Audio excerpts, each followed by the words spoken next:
The Inhumans Episode 3, Divide and Conquer. Now this episode is our first sort of normal look at the Inhumans series. We had our big epic 2-hour season premiere, or series premiere really. And so this is the first one where it's like, alright, it's just 1 hour long. It's this week, something's happening next week. And so we go into this episode and I was curious to get into it because this actually came out on my birthday, and I was like, I wonder what my birthday episode is gonna be like, and that's why this review is like so incredibly late for anyone who may or may not care. I didn't get to watch it until yesterday, and then I didn't get to actually do the recording until like just now. So I was going into it, I was like, all right, we got the established sort of parameters of how the show is gonna play out. We know who the villains are, we know who the heroes are. We know how things are starting to build up. We have, Gorgon doing his thing. We find out that the people that he's with aren't just random surfers, because I was like, I don't understand why they're just fighting superhumans. Turns out they used to be in the army. So he's teamed up with them.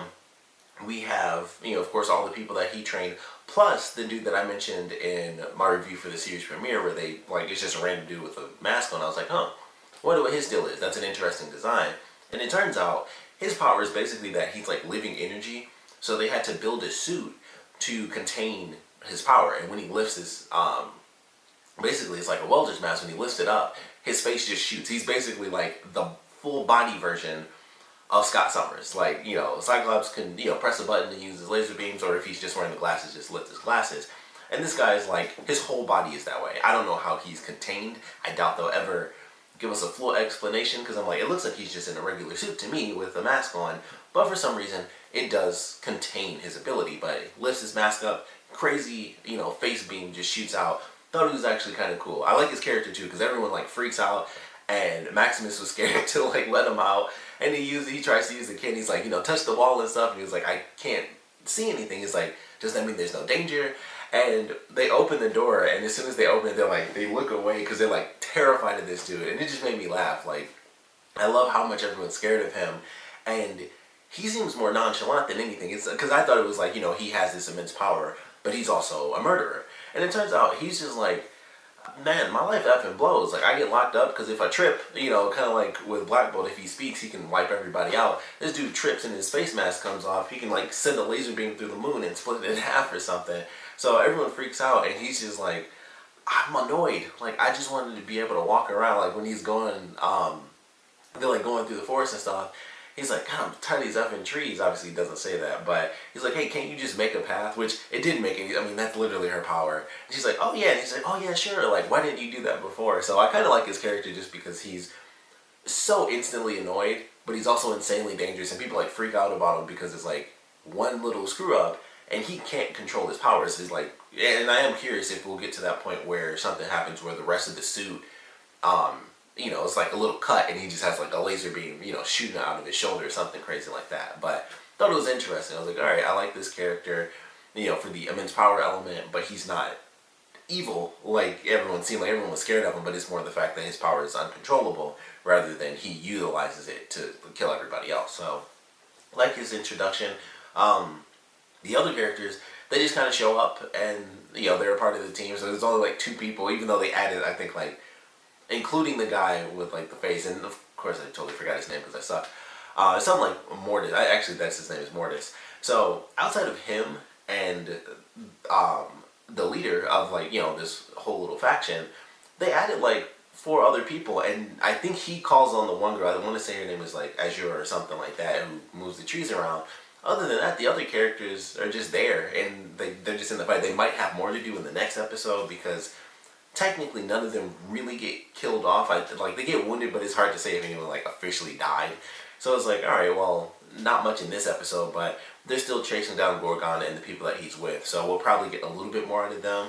But I thought it was interesting. It was like, they're just there. They're just kind of added in because they need extra threats to take out the royal family. So we have that as like the physical threat going against Gorgon. He's really the only one kind of dealing with him at this point. Everybody else is dealing with all sorts of weird stuff. We have, of course, Blackbolt in prison. He ends up coming across another Inhuman who gets a phone call from this guy who, this totally blew my mind, because for anyone who doesn't watch the show The 100, The guy who's the scientist that came in with the helicopter at the end, he's in that show. So when I saw him, I was like, holy crap, that's super weird. Like, I haven't, like, that show's been on for like 5 years, and I've never seen him in anything. I think I've seen him in maybe one other thing. So when I saw him in this, I was like, oh, that's super weird, because I never see him in other shows or movies. So he comes in and he, makes a phone call to this guy. And so they end up breaking out of prison. And I love what they did with the prison stuff. Like, everything they do with Blackbolt I find really funny, because everyone gets really mad at him, because I don't know what the deal is. Apparently everyone on Earth is just like super pissed off when you don't talk to them. I never realized that, but it's just so funny. Like, he'll do the simplest little thing, like when they came to, and they were trying to like put him out in the yard because they wanted him to start a fight or whatever. So they take his cellmate out, and then he goes and he's, the guy puts his arm out to like pick Blackbolt up, and so he's like, oh no, and he like moves the bishop, and he's like, and he walks past, and the guy's face was just like this silent son of a bitch. Like, he looks so mad, it just made me laugh. I was like, they always seem so mad that he doesn't talk to them. It's so funny to me, especially after what actually happened in the last episode. Like, it's in news reports and everything, and we even have the woman who is the scientist who saw Gorgon's hoof. She's in this episode, and she even talks to like the warden of the prison and stuff, and it's like, you didn't notice anything, even the flipping car, which I thought was a funny line. Where he's like, yeah, it's funny how they do that sometimes, but they have this actual recording of what happened, and then it's like, you guys don't think that maybe that has something to do with his power, and they're just always mad that he doesn't talk, and it just makes me laugh every time, because I'm like, no one in real life gets that mad that you don't talk to them. But I don't know, I don't know, it just makes me laugh every time. So they put him in the yard, and then there's a really funny sequence where they thought that everyone was going to try to beat him up, and then they're like hugging him and fist bumping him because he beat up a bunch of cops, and of course they're prisoners. So it's like the prison guards got like jealous or something. It was just really funny, because I was like, I feel like this isn't super realistic, and they thought he was going to get beat up, and then everyone liked him because he beat up a bunch of cops, and then they got all jealous and mad at him. So they start beating up, and then there's like a crazy brawl, and the dude just throws a basketball at the guard's head, and then it's just like a crazy all-out brawl. I'm like, that is not what I thought was about to happen. I thought they'd be mad, he'd make a little accident, or he would just put the guy down, because Blackbolt does have super strength, which I still feel like they don't truly utilize that much. It's like, he blocks people, like when they were running through the smoke, he was like blocking people and knocking them down. But I was like, I feel like that's just him being a good fighter. It didn't look like actual super strength. But then there's some stuff where it does, because he'll use like one hand to do stuff, and he'll be flipping people. And I'm like, but technically you can do that in real life if you do an actual judo flip. So, and like, they kind of have it, but at the same time I feel like they aren't really utilizing the fact that he truly does have super strength as well. And I don't know, because they do go into his backstory in this episode, Blackbolt and Maximus growing up, and Maximus going from inhuman to just full-on human, and everything that happens with their lineage, and Blackbolt getting his abilities and stuff like that. And they do talk about the fact that he has the ability to speak, but they don't mention anything else, because technically, and this was obvious, but he can fly. He can fly in the comics, so it was like, alright, they clearly took that out.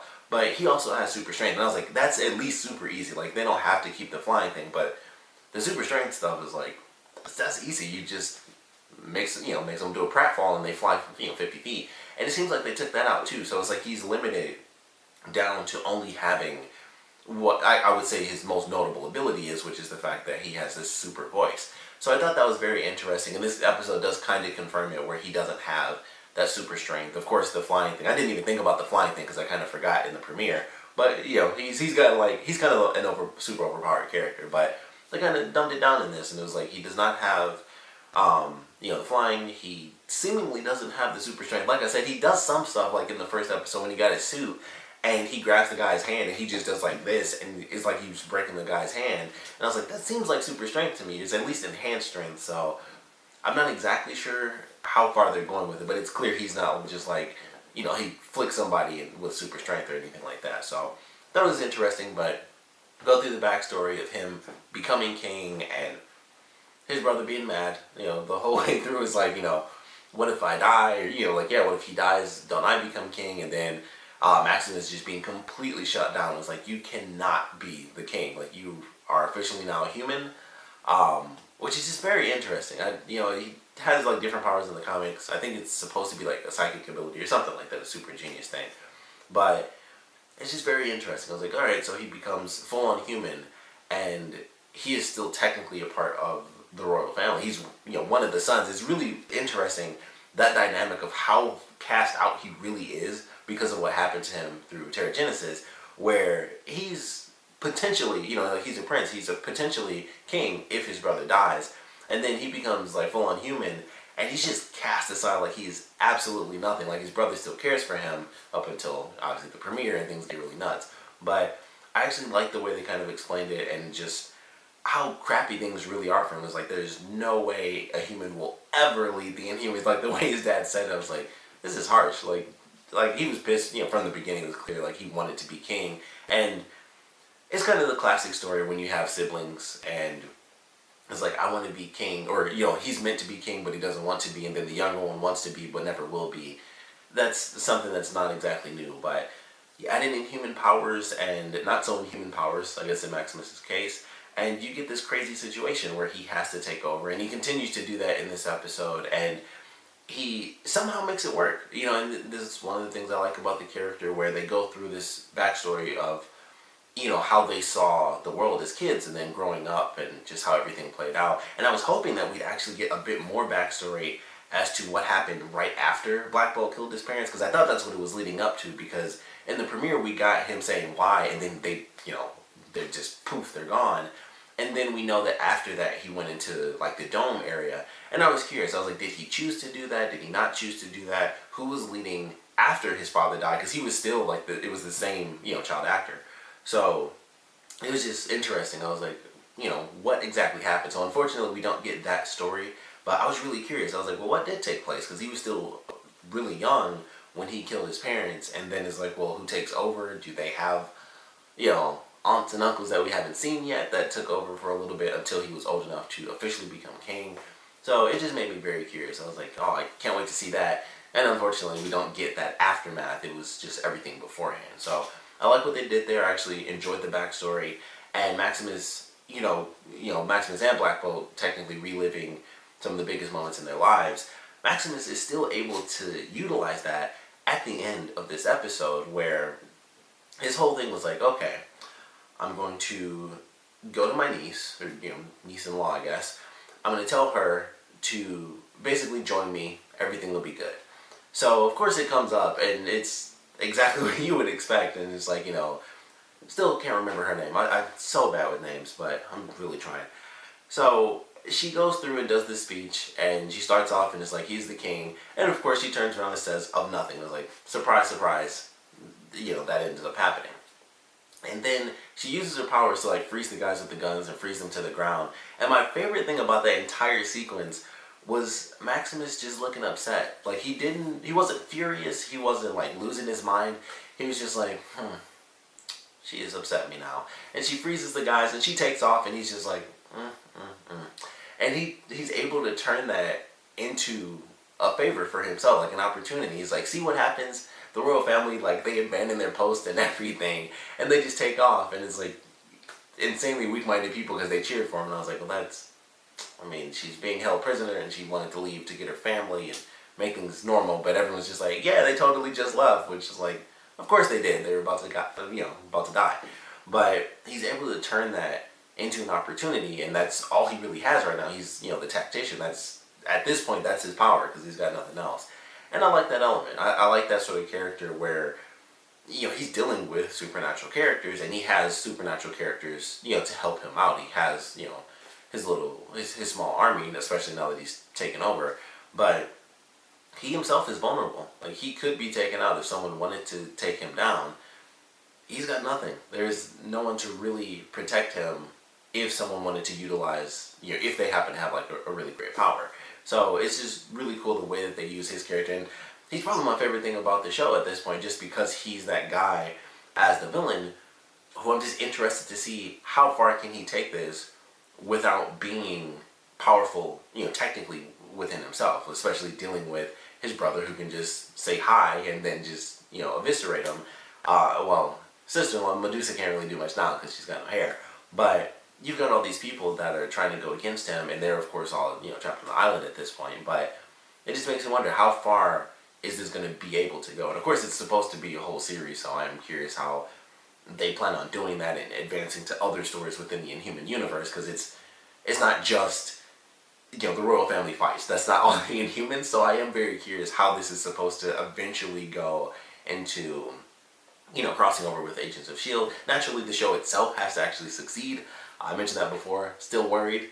Friday nights, not the best time slots, and then it already had the bad press with the IMAX stuff, so I am still admittedly super worried that this show even go anywhere, because I'm enjoying it enough at this point, but I just don't know. I don't know if it's gonna work. I just don't know. But with what they're doing so far, Maximus, I would have to say, is my favorite thing. Maximus, Gorgon, I think, has an interesting story. It's fun to watch him because I know he's going to end up in a fight sequence, and they had a pretty decent one in this, especially him fighting, and he was, getting some hits on him, and then it came to that final moment, and he got that one kick he needed, and he sent her flying, and it just made me laugh, because they were going back and forth, and it was like, she has to dodge and everything, because all she can do is heal herself. So they're, going back and forth. She's getting him in the leg so he can't, use his legs to stomp or kick. And she's, forcing him to, bend his legs so she can, get some hits in. And she was doing good. It was actually a pretty cool fight sequence to watch. And then you have, the guys on his side in the trees and stuff, and then her side, and they're using their powers and stuff to, try to wipe each other out. And then, like I said, he got that one good kick in, and it ended the whole fight for the episode where it was like, alright, she just got real left up, and he picked up the dude that got hit. It looked like the person spit acid at him or something. I couldn't really tell, but he was messed up. So he picks him up and they're like, all right, it's time to get out of here. So that kind of ended that fight sequence. But I like what they did with him in this episode.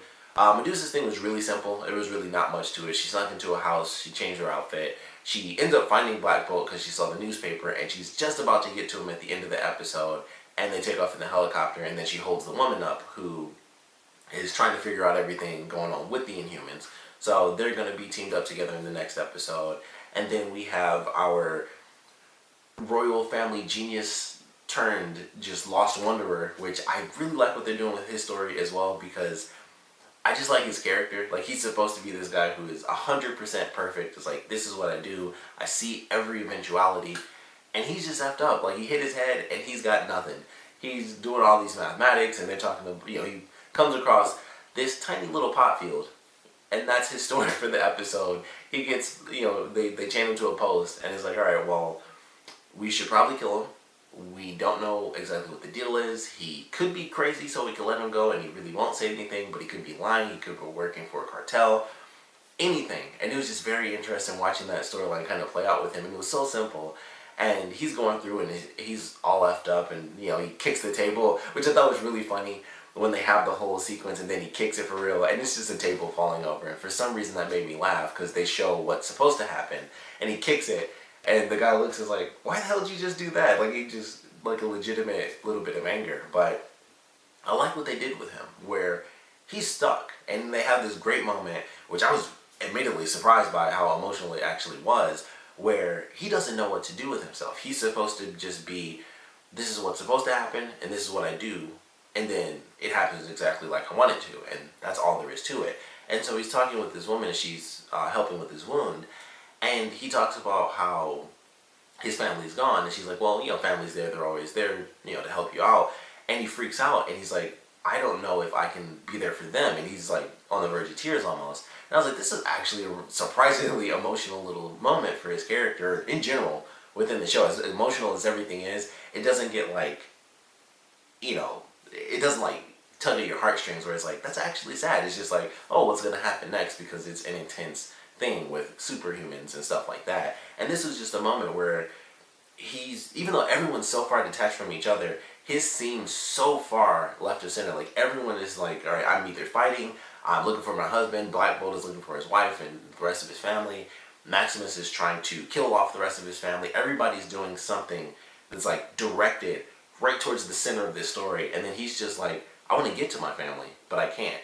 And something about that makes his story so much more entertaining to me, and it was just enjoyable for some reason. Something about that difference where he's so far outside of the actual storyline where he can't run into the other characters, and he's just stuck, and his attachment to them is all mental, and also the fact that even if you found them, it probably won't be as good as it used to be. That just makes his storyline so much better to me. And it was just it's crazy how much you can kind of take from that story. As small as it is, it almost has a greater impact emotionally speaking, because you get to see, especially going from the first 2 episodes, of course, how close he was to them and how he's meant to be. Like, he says, everyone comes to me for answers. And that's not him anymore. That can't be him. And I just thought that was cool. And like I said, it was a really small moment. But I was like, for some reason, this little moment meant so much to me throughout like the whole episode. So I just really wanted to talk about that because I thought it was a great point for his character and for the episode in general. It's probably like the highlight of the emotional stuff. Despite everything that happened, I felt like that was the highlight of all the emotional stuff within the actual episode. But decent episode. Ultimately, things end with the final member of the royal family getting there. You know, the youngest member of the royal family. Her and Lockjaw get on the ground, and I don't know, some dude was riding an ATV in the middle of the night, and so he hits Lockjaw, flies off, and then that's kind of the end of the episode. I'm sure Lockjaw will be fine, even though he was slightly wounded. Admittedly, I was surprised, but it is an ATV, so I guess their weight is somewhat close. I was like, as big as Lockjaw is, I didn't think that would hurt him at all. But he's just a giant dog. It doesn't mean he has super strength. He still hurts.